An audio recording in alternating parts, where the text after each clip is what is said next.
Assalamualaikum warahmatullahi wabarakatuh. Bismillahirrahmanirrahim. Alhamdulillahi rabbil alamin. Wabihi nasta'inu ala umurid dunya waddin. Wassalatu wassalamu ala ashrafil anbiya'i wal mursalin, Sayyidina wa habibina wa syafi'ina wa maulana Muhammadin wa ala alihi wa sahbihi ajma'in. Amma ba'du. Dalam sejarahnya dijelaskan bahwa ibadah kurban ini tidak dikhususkan untuk Nabi Muhammad SAW dan umatnya.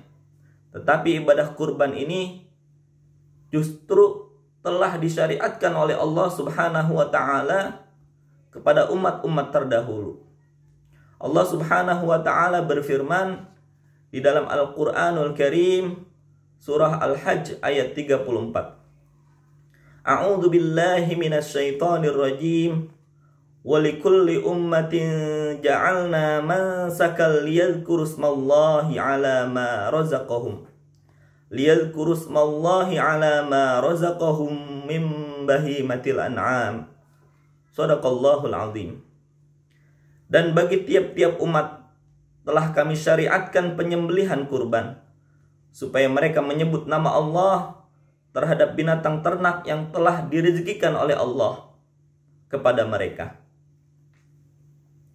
Sebagai contoh, syariat kurban ini telah dikisahkan di dalam Al-Quran, yaitu pengorbanan dua putra Nabi Adam alaihissalam.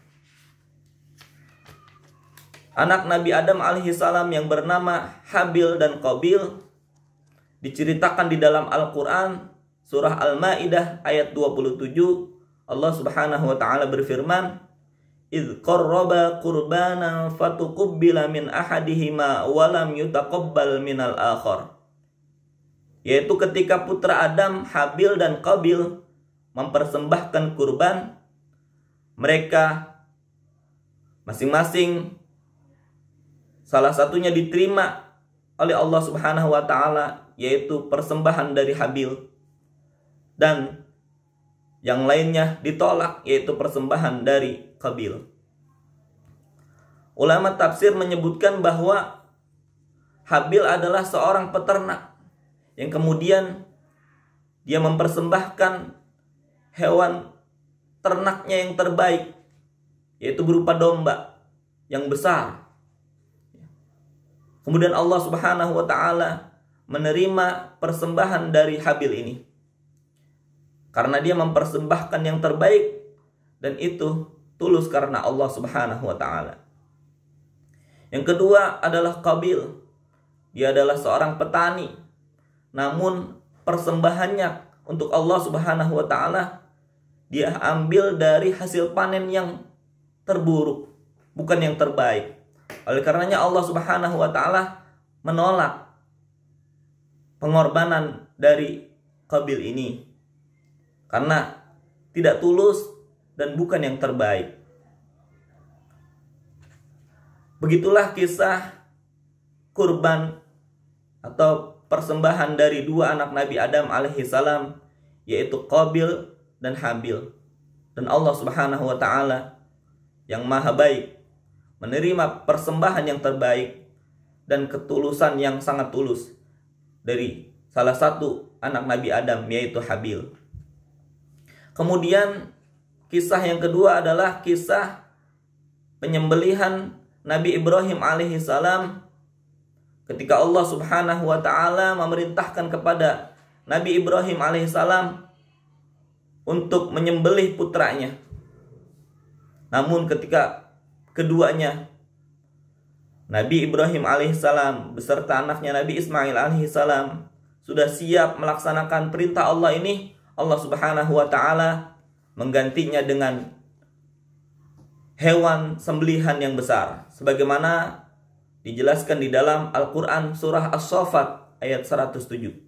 Allah Subhanahu wa Ta'ala berfirman, "Wa fadainahu bidzibhin 'azim."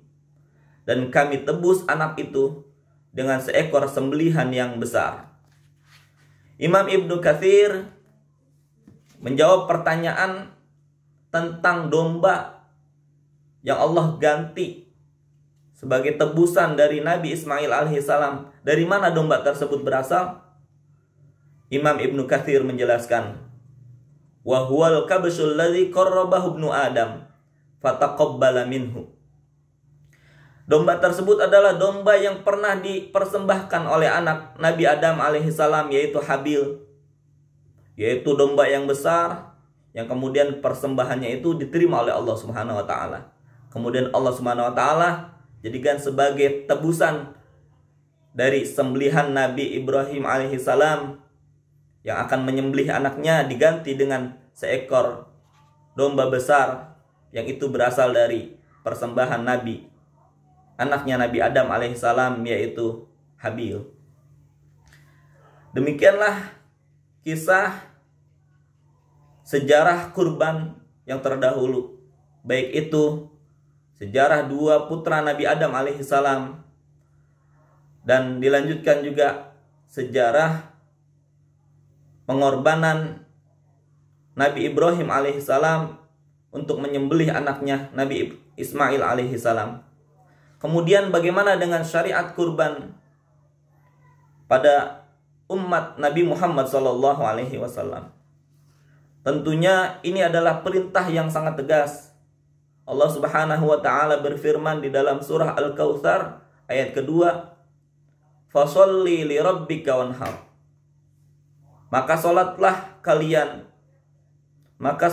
kamu wahai Muhammad, li rabbika, murni, tulus karena Allah Subhanahu wa taala, wanhar, dan sembelihlah hewan kurban, tulus dan murni karena Allah Subhanahu wa taala. Ayat kedua surah Al-Kautsar ini ditafsirkan oleh ulama bahwa salat yang dimaksud dari firman Allah Subhanahu wa taala, fasholli, maka salatlah, yang dimaksud adalah salat Idul Adha.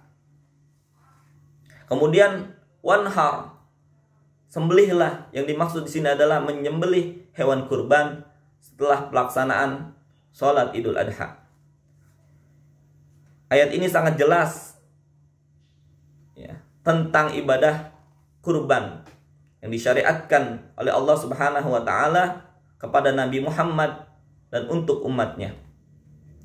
Apa pelajaran yang dapat kita ambil dari sejarah kurban terdahulu? Yang pertama, sejarah kurban dari dua anak Nabi Adam alaihissalam, hikmah yang dapat kita ambil adalah ketulusan. Bahwa berkurban, menyembelih hewan kurban harus kita laksanakan dengan penuh ketulusan, penuh keikhlasan, murni karena Allah Subhanahu wa taala, bukan ria, bukan juga untuk bangga-banggaan. Sebagaimana Allah Subhanahu wa taala tegaskan bahwasanya di dalam surah Al-Kautsar Allah sematkan lafaz li rabbika, untuk Tuhanmu, sebagai penegasan bahwa salat yang kau kerjakan dan sembelihan yang kau sembelih itu harus diikhlaskan, dimurnikan untuk Allah Subhanahu wa taala. Kemudian pelajaran yang kedua dari sejarah kurban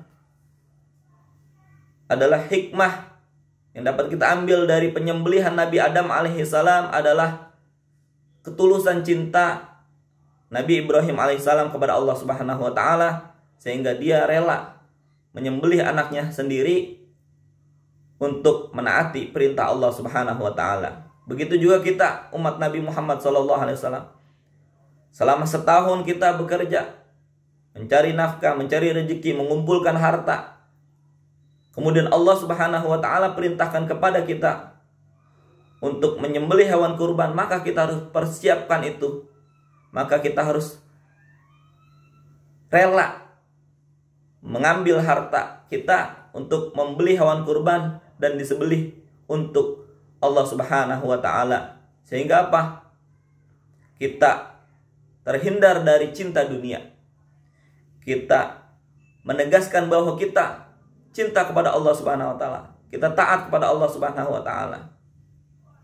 Demikian yang dapat saya sampaikan. Mudah-mudahan ini bermanfaat dari saya. Mohon maaf bila ada kekurangan dan kesalahan. Wal afu minkum hadanallahu wa iyyakum ajma'in. Wassalamualaikum warahmatullahi wabarakatuh.